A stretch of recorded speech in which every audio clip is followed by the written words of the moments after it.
the town where the jazz is swinging high. It's the New Orleans Outsider with Chris Goff, my oh my. We may be outsiders, but our love for New Orleans is true. So come along as I share it all with you. Sights and sounds, food and drinks. We're here to take a ride with New Orleans Outsider as our guide. And here are your hosts, Chris Goff, Peter Newkirch, and Justin Appleberry. Well, we love our music, and we have been to a lot of music venues in New Orleans during our times down there. And we're going to talk about them today, or at least some of them. This is just part one, because music venues in New Orleans is impossible to get in just one podcast altogether. But welcome to NOLA Outsider. I am Chris, alongside with Peter and Justin. And like I said, music venues in New Orleans. I'm going to start with you first, Peter. If when you talk about music venue in New Orleans, what's the first place you think of? First of all, welcome back, Justin. Thank you much. Yeah, glad you make it back. Yeah, you were on assignment last week. How'd that go? Yeah, good. Mission accomplished. Yeah. Okay, good. Very good. We can talk about Fritzl's all day long because we do. But I'm going to move right past it. I think one of my favorite is, and I'm sure this is on your list also for both of you, is DBA. There's a lot about it. Spent a lot of time in music venues through my life, and they're very organized. They split that room, so you have the music venue side. You can hear it, but there's also the bar side where you can just sit. It's a well laid out stage. I think it's a little cramped for the musicians, but you are right there with them, and it's not a huge room. Yeah, DBA is in the Frenchman Street area, and it's been a sort of staple for my early group of New Orleans friends that started going down there. I don't think Justin's ever been there. Have you been there for a live show, Justin? I think I've been in there, like walked by and checked in before they actually had any music going on, but yeah, I haven't seen the show there yet. Yeah, so DBA, man. For anyone that's been going down there pre-pandemic up until now, it has changed a lot. And it has gone, Frenchman Street area is, when you think of music down there, of course, Bourbon Street, you have, some other larger venues that we'll talk about. But if someone's like, hey, where can I just check out some cool live music without like a huge group of people? It used to be go down the Frenchman Street area. That's where you want to go because literally there's half a dozen places down there that you can walk in at any given time during a day and there's live music, like pretty much almost all day. And so DBA for many years was our favorite because, that is a place, like Peter said, you walk in and there's a bar right in the middle of this, I don't know, is it like a double shotgun building? Peter, I don't know how to describe that. It's like, it can't be more than, I don't know, 50 feet wide. It's not huge, but bar right in the middle, sort of double barred on both sides. And on the right side, when you walk in, is sort of like the more chill. There's some tables. You can talk a little bit more. But on the left side is the sort of the venue itself, which is a small, sort of a long, narrow area with at the very back of the room is the stage. And man, I've seen Kermit Ruffins there. I've seen so many great New Orleans brass bands there and stuff. And it was a really fun place to go. And through the years, you could go in there and just watch it there. And like, there was very little cover or a small cover for the the main event of the night or whatever.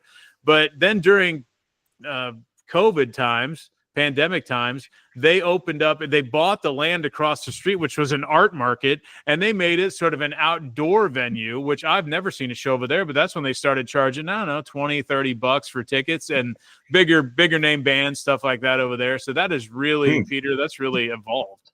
Yeah, it's gone. It has changed. And you're right. They did used to have small cover, like $5-$10. Show, because I think just every night they had bands in there, so they didn't have to do that. So COVID changed everything. It did, and and DBA, and you'll find with all these venues we talk about, they sort of a lot of them have different kinds of music, but they all have sort of a little bit of characteristics of what they actually have in that bar more than others. And I think DBA is more of a like New Orleans funk, brass. That's sort of what you're going to get there. It's skewed a little bit younger than my demographic now, I think, because again, COVID changed it to where I would say before COVID, it was probably, I don't know, 30s, 40s, 50s, 60s. And now I think the 20s got in there now, and it's a little younger just because I think really my theory on the whole thing was if they were going to try to stay open and make money during the pandemic and no one was going out except younger people, that's how they had to do it. And that's what they did. They had to be flexible and change their business, strategy. And that's what they did. And they're still open. So, yeah, got to change with the times. Yeah. What about you, Justin? What's again, Fritzl's, we've done a whole episode on Fritzl's. Sure. Fritzl's is a great place, and we can talk about that. But what is it besides Fritzl's? What do you think? And I know what you think. I know. So how would you know that? Right over your head. Yeah. Right. Yeah. So Preservation Hall, I think, is just a great place to start. It is. They kind of give you a little history lesson about music in New Orleans. It's a very small room. And it's just a really nice introduction. It's like I said, you get a, in between songs, they kind of talk to you about the culture, the history, the origins of everything. It's just a really very cool experience. Very small setting. I mean, what was there? Maybe 30 seats at that room. They've said the capacity of that is 100, and that there's would be no like way sardines in there. Yeah. It's double digits tops. I mean, like, I don't know, 50 tops. I don't know. That's what I would say comfortably, maybe. Yeah, it's just a cool little piece of history. It's a good place to start. It's like a world famous venue as well too. Everybody, I was talking to a promoter up here who's opening up a venue who thought about bringing the Preservation Hall band up, and I was like, man, that's got to be. That can't be cost effective. There's no way you can do that. There's a lot of people. Yeah, he's like, I know I'm not doing it for cost. I'm just doing it for like bucket list. If I make a buck, that's good. I just want to be able to say I had the Preservation Hall band up here. And you saw him there. You saw him during the Super Bowl. It's just world famous, world renowned. It's a real fun place to start. Yeah, well, I'm no one to throw shade on someone that would just do stuff that may or may not make money. I do stuff like that all the time. But Peter. You've been there, Peter, Preservation Hall? Yeah. And you're right. I agree with you. I would find it hard to believe that it says that you can fit 100 people in there. Yeah, there's no way. Yeah. I mean, so let me ask you this. Before you guys went into Preservation Hall and you've heard the stories, about the band, like the history of it, I mean, I have records from 50 years ago from the Preservation Hall band. And so when I will say, and our friend Travis and his wife went in there and they had told me about it. So we go in there, and I think you went with me the first time I went, Justin. I think we went together that time. Yeah. And I don't know what I was expecting, but it was not. I was expecting something a little bit more grandiose. I think I thought it was going to be a bigger. I don't know if it was going to be sort of a theater seating type thing or not. But man, you walk into this room. And I think there were like two groups of tickets. It's basically a front row and then everything else for the most part. Basically, it's almost like you're just sitting in the living room, because they got like a little fake fireplace there. And everybody's just kind of around, and you're sitting at little tables. It's like you're in a kitchen living room area there, and they just come out and just blow the doors off you. That was awesome. And what's interesting, if you go to their website, they have a calendar up for the next month in advance, and there's always somebody, they sort of centered around sort of like a main person who's going to be what I consider the MC/storyteller, also a musician that sort of is good. Like you said, they talk about traditional New Orleans jazz there, and it's not just music. You're only in there for 45 minutes tops. I mean, that's it. Yeah, it's not a long time. And they're basically just telling you, like, hey, here's a song and here's the history of it. Here's who sang it first. Here's, maybe the sort of, like I said, the MC guy of the night is sort of telling you how he got his start. He's introducing the band. It's an intimate setting. They talk about the history of music, and they're more just about, just sort of talking about the culture and just keeping it alive, stuff like that. It's more than just a music. It's not like DBA where you're just going in and listening to music. This is more of a history lesson mixed with, it's like a Ken Burns show all wrapped up into a building, Yeah. Ken Burns in 45 minutes is what it is. Yeah. That's an excellent way to describe it. Yeah. And it was fun. And it's, there's no air conditioning, it's wooden benches, floor seating. I mean, that's what it is. But man, it has been going strong since 1961. And it is a very cool place, and it is in the French Quarter. And I agree with Justin. If you're going to go to New Orleans and you want just like, hey, where can I go to just get, I don't know much about jazz, because I wouldn't like that. I didn't know much about jazz before I went down there. And where can you learn about it? That's a perfect place to send your friends. It really is. All right, Goffer, who you got? Well, like obviously Fritzl's. I can talk about that, like Peter said, all day. Fritzl's is, to me, the ultimate like great place to go because it's a small, intimate setting. It's the kind of jazz I like. They have live music. They have prided themselves on live music all day. Like I said, we've done a whole show on Fritzl's, but that's my favorite place to see music. But through the times of going down there, Peter mentioned DBA, which is one of my favorites all time down there. But there's a lot around DBA. I mean, you go down to Frenchman Street, you got the Spotted Cat, you got Blue Nile. You got another place that's my wife and I went last time, Cafe Negril, which is more like funky, more world international type music. It's not just jazz. They have the Apple Barrel. There's a lot of like places down there that in Frenchman they're all within like 2 blocks of each other, really. And it's amazing how much they can shove music wise in such a small area. But one of my favorite places to talk about, just because one of our friends, my wife and more of our friends, Ace and Jamie, the other friends have gone down to there, and they have a legendary story amongst our friends that has turned out to be complete BS because I've like told them it is, but is Vaughn's Lounge. Okay. And Vaughn's Lounge is on Dauphine Street. It's 4229 Dauphine, but it's in the Bywater area. It's not in the French Quarter. So you're going to have to take an Uber ride or taxi over there. But Vaughn's Lounge is sort of like the place where Kermit Ruffins became famous. Kermit Ruffins was with the Rebirth Brass Band, but he played all the time. I think it was Thursday nights at Vaughn's for years and years and years, like 20 plus years. So we went, my wife and her friends went there one night, including our friend Ace, and they went there and they told me, and this is New Orleans in a nutshell. You go to these places and they're like, oh man, we had and I think I had a headache. A bunch of us like went to bed early, and there was just those 3. So, when you have that kind of setup, their story's going to be like, this is the greatest place it was our best night ever. And you weren't there, whatever. So they come back the next morning. They tell us this tale of like, oh my gosh, there's just so much. It was so huge. I couldn't even see the band. It was so far away. The thing was packed, blah, blah, blah. And like, they really painted this picture, like this place. Oh my gosh, I need to see this place. So a year or 2 later, I go there with some of the same people. And we walk in, it's during the day. And I'm like, you couldn't see the band? And they're like, well, it was dark. And I'm like, the band's like 10 feet away. like this whole span of this building's like 20 feet. Like, what were you guys? How drunk were you? But so it was. So we have fun talking about it. But Vaughn's Lounge has like it is known down there to the locals, not really the touristy people like when you first go down there, but the locals love Vaughn's Lounge, and they talk about it big time. Thursday nights are a big night out there for them. But like I said, it's in the Bywater district, and you need to take a ride over there. But you've never gone over there, Justin. You need to check it out sometime. Yeah, I'll have to check it out just so I could bust Ace some balls on how big a space it is.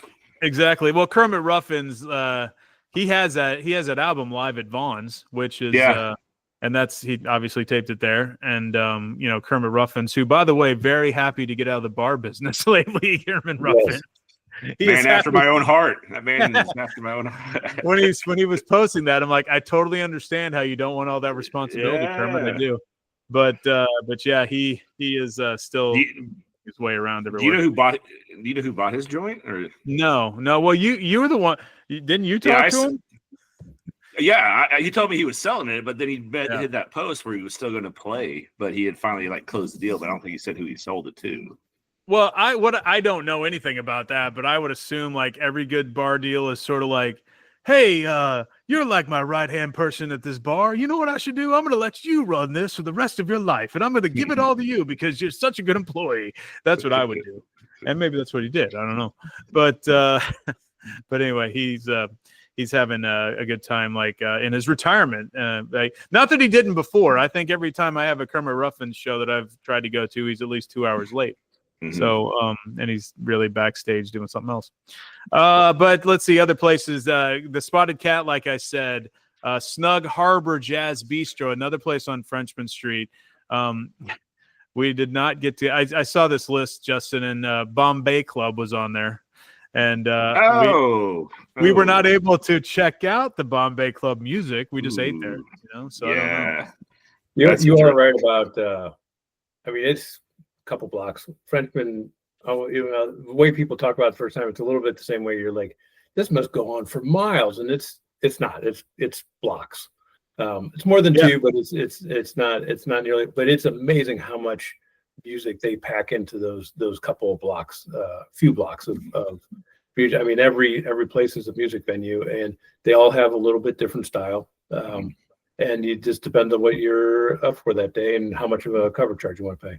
Sure, and that's obviously gone up as time has gone on. But yeah, I mean, you start when you talk about Frenchmen, you go right off the French Quarter there, and basically, I put the line of starting is sort of where the record store is basically what I start. Yeah. Frenchman Street, the Louisiana Music Factory, that sort of starts Frenchman Street to me, that area, and then maybe it's 4 or 5 blocks tops. I mean, it's not big, and like I said, like these places, the Spotted Cat, Blue Nile, even DBA to a degree, they're almost the size of a speakeasy, not really a music venue, But and I think that's sort of the theme and kind of the feel of jazz clubs in New Orleans. They're all kind of small and intimate.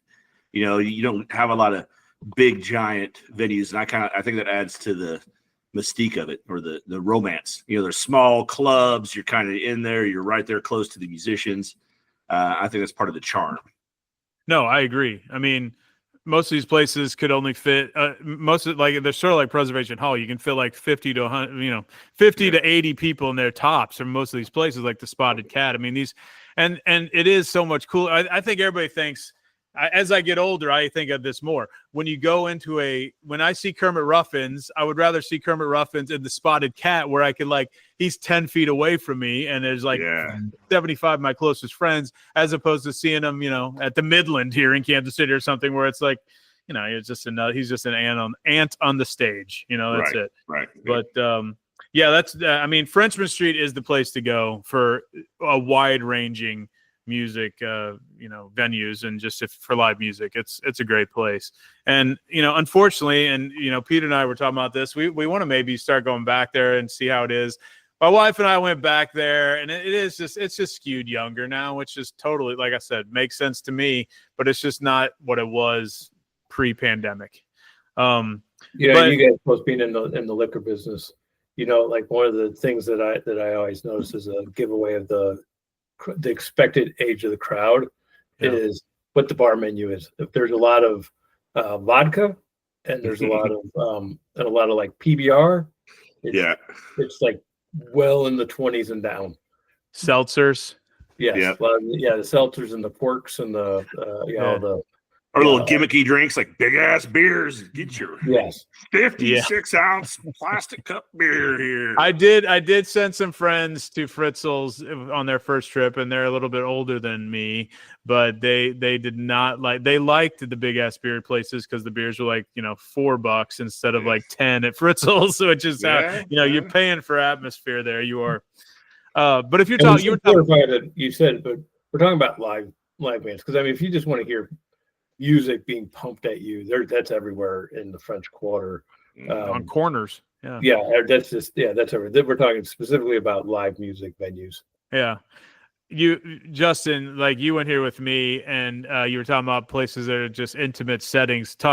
That's Mahogany Jazz Hall, okay? Because that's on it's located at 125 Charter Street, which is on almost to you're almost to Canal. It's very close to that side of the French Quarter. And Mahogany Jazz Hall is ran by a lady who used to work at Fritzl's, and there's a lot of things there that are similar to Fritzl's, including some of their menus, some of their liquor. And so she learned from the best. So, but Mahogany Jazz Hall, Peter, I don't know if you went there, but Justin and I went there one trip because it was Richard Scott started playing there. And there was a small brief time where he was not at Fritzl's as much, and he was down there one day. So we go down there, and you walk right into this place. And again, it's like a shotgun like bar, so it's very, very narrow at the front, goes straight back pretty far, but it's only like 20 feet max, like width. And you walk in the door, and directly to your left is the stage. And so you sit directly to the right, and there's a trumpet player there, and his trumpet was literally like 3 feet in front of your face. And I'm like, and the only thing between you and the trumpet and the front row of seats is like the path for someone to walk in the door to go back to the bar. And it was like, I mean, you think Fritzl's is small. You think like some of these Mahogany Jazz Club, I could fall over on one wall and hit my head on the other side. And I'm like, you need some earplugs. It's pretty close. Yeah, that's tiny. Well, I've not been by it, not been in it. You guys have told me the stories. I don't know if I want to get sweat from the band members on me as part of the experience. You feel the air coming out of that trumpet, boy. Oh man, you're that close. And he's and the trumpeter, I forget his name right now. He's a guy that plays with Richard all the time, but he has that gig down there, and like it was Richard and him and Brian Best, and like there were, it was a typical guys you'd see at like the Fritzl's All-Star Band type thing. But man, it's just so close, and like I don't know. We had a good time there, but I remember I remember the drinks being real good in that too. I can't remember where. Yeah, very good. I didn't really have much. It was just, it felt like I was cheating on Fritzl's a little bit, but other than that, it was what I had heard about that place during the Super Bowl is that I don't know what the connection is there. I don't know if it's the lady that runs it. I don't know who's the big shot there, but they said it wasn't during the Super Bowl, it was during last year's Jazz Fest that I guess it's a known bar and it's such a hole in the wall that like when these huge names come to town, like I guess it was the Rolling Stones that were there at the last Jazz Fest. They like came in and played like a jam session in there one night. And I was like, really? In the Mahogany Jazz Hall? I mean, there's obviously some pull there somehow. Wow. But good for them. Yeah, no kidding. I would love to be there for that. Another one that I've never been to, but Justin and I have almost joined their record club is Tipitina's. Yeah. And, it's like it has been, I was doing research on it, 501 Napoleon Avenue in the Uptown neighborhood, started on January 14th, 1977.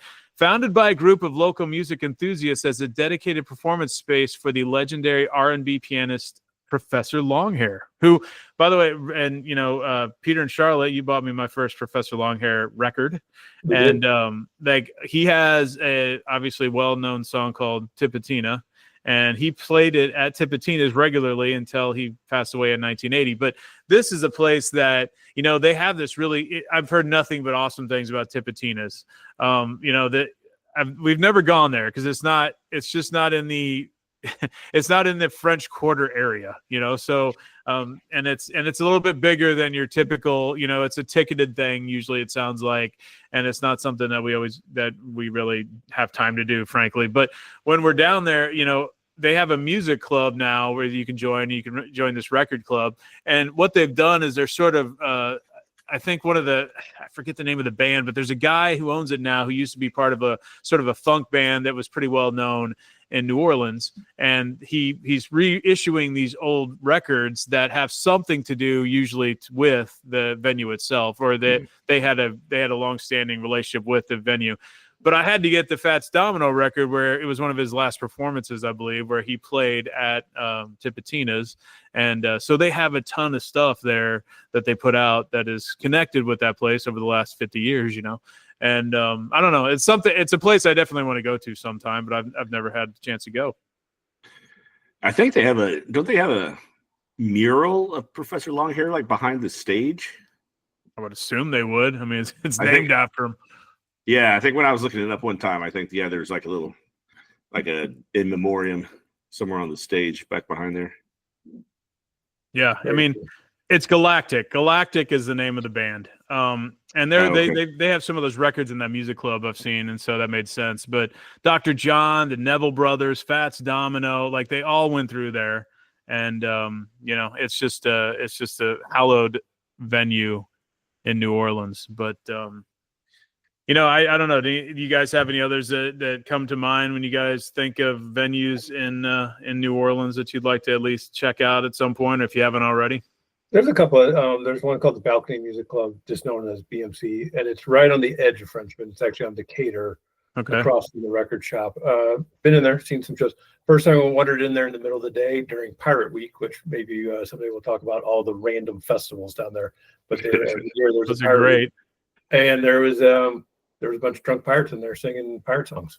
Whoa, that'd be awesome. It ended up being a pretty good music venue. So yeah, Cheryl and I wandered in there once or twice since. It's a little bigger because it's a corner space. Yeah, just the way the building's shaped, it is not large, but it's bigger than some of these other places we're talking about. Sure. And they seem to be a little more mixed on what kind of music they get in there. But yeah, great space. Throughout there, we went once. It is live, but it's the Cajuns karaoke bar that we went to the one time, and that's what they do. They do karaoke there. They have a great bar. That was one of the things, and I remember it being in it's over there in the Marigny, right on the bed border with Bywater, but was just a neighborhood place. But they were super friendly and great drinks. And if you want to do karaoke, I could not recommend a better place to go. Right, not far off Elysian Fields. Okay. Oh, that's close to that. Okay. That's not the place that we were at that during COVID, was it? Yes, it was. Okay. Sorry, I forgot the name of that place. This place was you want to talk about some cultures colliding in a karaoke bar on the eve of death from the freaking coronavirus. I mean, there were like all races and cultures in there together singing like crazy songs together and in a world of harmony because we were all going to die before we flew back to Kansas City on a plane. And this was like that was a very memorable night, Peter. It was. That's probably the most accurate story that's ever been told about New Orleans. It was the weirdest. I mean, not to make light of it, my father, came close to dying from coronavirus. So I'm a big believer in that it existed and that it was a real thing. But I want to say that before anyone really understood the depth of what it would be causing us for, I don't know how many years to come, even now, it was like looked at as sort of like, they were singing My Corona and stuff like that instead of My Sharona. It was like a jokey thing, at the time before, the death started racking up. But that bar that night was like, it was basically on the eve of everything shutting down in Bourbon Street for months. And wow. It was crazy time. But yes, that's I would say, and even like the DJ, Peter, the DJ bartender, that even he was a character. Oh yeah. Yeah, gosh. Yeah, that's a good pull, Peter. Good pull. Yeah. We've talked about it a little bit, the Carousel Bar. Yeah, I was about to mention that. Very jet, but we've gone to see Richard, but we've seen other bands, and that's like if you want to hear like the classic 3-piece, much more subtle, traditional, that's probably one of the best places to go see. And it's that hotel is beautiful. The Monteleone Hotel is beautiful and great, and we've gone through and through about how to try and get a seat at the Carousel, but that's a whole different discussion. Yeah, but it's a little more high end in there, a little more classy, but it's a nice chill place to go see a band.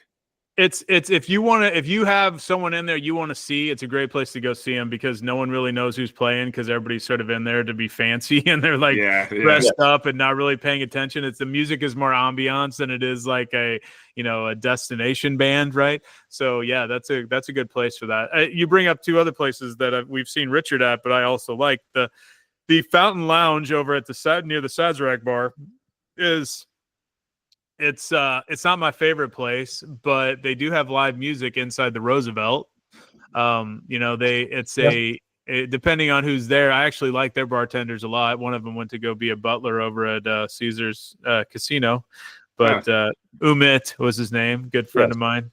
But then the other one we saw him as the and I think we might go see him in a month here, Peter. He plays at a place called the Jazz Playhouse, which is in the ground level of the Royal Sonesta Hotel. Yeah. And that's and I guess it has quite the history. I mean, Richard Scott was telling me that he loves playing there just because of who's been there before, and it's sort of a quasi legendary place in the French Quarter. And when you walk in there, I don't know if you went there. Did you go there, Justin? The place No. that had it has like when you walk in this room, it's got a nice stage and it's a pretty big room, but in the middle are like, we have a lot of places like this in our life, but they have like beams right in the middle, to hold up something else. So it's not like a wide open room. There's like beams there. And I was like, really? This is where this is historical. But they Richard plays there all the time with his band, and it's I think it's a really cool place. You wouldn't know about it. A lot of these hotels have that. You bring a good point with the carousel and stuff. Like these hotels. We did go there. Yeah.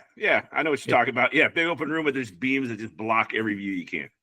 You had like servers come to you, and like there's a bar over in the corner, but like Richard's on the sort of the back left corner there when you're watching. Yeah, I thought you were there when we went there. Yeah, I was. The drinks were fantastic. Fantastic drink menu, Peter, but just not the best live venue spot.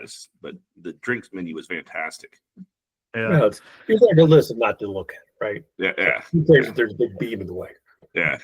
Yeah. Well, Stacy, because she made you guys go sit all the way over in the other corner. Sure.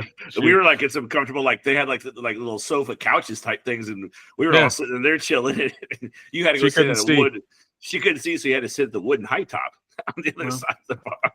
You got to do what you got to do, I don't know. You gotta keep mama happy, man. The speaking of Kermit Ruffins, I've never made it over there, and he still plays there. But I always threaten to go to the mother-in-law lounge. I mean, like that's Kermit. I did pass it finally on our limo pub crawl. We passed right by it, and I'm like, oh, there it is. I don't know. I didn't. It was very close to the road, which for some reason in pictures it looks like it's a little off. I don't know why, but Kermit had his name attached to this place for years, and I guess it still is going by that. He still sort of promotes it, but I mean, he was making. I mean, it's a very tradition. A lot of these guys will make red beans and rice, and that's sort of part of the cover. You get that.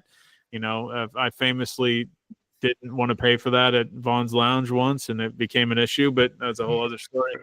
But a retro that brings up some. There's a topic: retroactive covers. Okay, do you, Justin? How do you feel about that? Like, I've been in a bar for 2 hours, and then they start taking a cover at the door, and then they come to me, who's been there 2 hours, and they say, "Hey, $10," and I'm like, "What?" Yeah. What do you think about that? Well, I don't know. It's always been a thing. Like, I lived in Lawrence, Kansas, which was a college bar with a lot of music for years. And like, you just be sitting there, day drinking a little bit, and they would come up and say, "Hey, $5. We got the bands getting ready to come on and stuff." And I was always, you either leave or you stay. I don't know. You want to, if the band is only getting the door, I guess it's one thing, you have more sympathy now. You have more sympathy now because you being in the bar business now. You understand how that works. Yeah, I give my bands the door. So, but we don't retroly charge people if they're there. Like I thought that was back. There is, like you said, you can either pay it or leave. I did the third option. I stayed and continued to bitch about it. And then finally, one of my friends paid for me because they were embarrassed. So, but I just thought purely out of principle, I thought that's not correct. So, it was all over $5, wasn't it? I think it's $10. $10. And they're like, "Well, you're not getting any red beans and rice." I'm like, "I didn't come in for red beans and rice, and I don't care." But I just think it's awkward to go up and say, "Hey, I know you've been sitting here for 2 hours, but we're going to need $10 from you." No, it wasn't awkward to them. They were very comfortable doing it. But whatever. It gave me a great story because now, in my room, I have a picture of the two elderly white women who I guess own Vaughn's with a $10 bill taped to it that I was given for Christmas. So 1 year. So and how were the red beans and rice? I don't know. I didn't eat it. You didn't? Yeah, refused. Out of principle. Might have been the best red beans and rice in the world. You'll never could have been that. the best ever. I don't know. Yeah, it was also in the same bar that I couldn't see the freaking band because it was so big. But whatever. That was Vaughn's Lounge, everybody. But yeah, you know, the music venues in New Orleans are far and wide. I mean, this is like any other place, unlike any other place I've been. Like we've discussed, you can go to they have arenas there, but then you go to Tipitina's, which is bigger, ticketed places like there's one called, we didn't get to it, but the Maple Leaf Bar. That's another one that a lot of people say is like a really cool place to see, a historical place to see music. And then you go all the way down to Mahogany Jazz Hall, Fritzl's, the places on Frenchman Street. They're very tiny, but, if you love live music, which a lot of people do, I mean, most bars, even in Kansas City on Saturday nights, have someone playing either a solo up to a band. It's like New Orleans is, you fall over into a building and you will hit live music somewhere. And that's why it's just so hard to talk about them all in one show. But, I think next time we go, Justin, we might have to go out there on a Thursday night to Vaughn's. Check that out. Try it. Now I'm dying to. I got to go. Yeah, you got to go. And then we have to, I think DBA, maybe we can get Travis and Garrett to stumble over to DBA one of these nights, Peter, coming up. I don't know. Little. But actually, DBA's just. It's got to go. We could tell 20 stories about every time we've been to DBA. Oh God, yeah. There's some ridiculous stories, ranging from drunk, coked out of their mind firemen all the way up to pedophile bears. Dressed like Ted the bear, like Ted.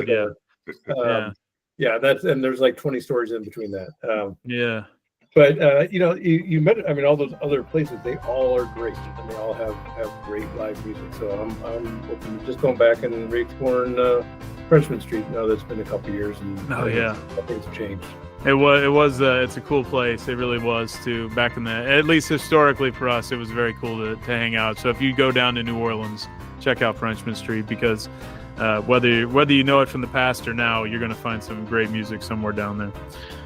Well, thanks, guys. That's another episode of NOLA Outsider here, Music Venues Part 1. I'm sure we'll get to some more at another point. Don't know what we're going to cover next week yet, but we just got a few more weeks before Peter and I head down to New Orleans, and we have several new restaurants that we'll be trying out this time, at least 3 that we haven't talked about that I thoroughly will be taking notes for so we can do episodes on. Fantastic. Restaurant Revolution. Man, a lot of people talked about that. I have not gone to Tableau yet. I know some people have. And then, I guess we're going to Muriel's too. So maybe Dookie Chase, possibly. So we've been to Muriel's. We've seen that menu. But yes. Isn't Restaurant Revolution your spot, Peter? That you always recommend? That's the one. No, I haven't been yet. That's okay. We're going down to try it. All right. Yeah. Got some caviar and some quail gumbo. That's great. Quail gumbo, man. That's going to rule. I think that's going to be so good. Oh, that's going to be so good. We'll have it. We'll have some. Well, thanks for joining us this week on NOLA Outsider. Check us out, NOLAOutsider.com, Facebook.com/NOLA Outsider. Give us a 5-star rating if you feel like we deserve it on any Apple Podcasts, Spotify, any of those. And thanks for listening. We'll see you next week here on NOLA Outsider. Goodbye, everybody. Thanks for listening. Thanks for listening to the NOLA Outsider podcast. We'd love to hear about your experiences in the greatest city in the world. Email us at outsidernola@gmail.com. Also, check us out on Facebook at facebook.com/NOLA Outsider or visit NOLAOutsider.com. See you next time on NOLA Outsider.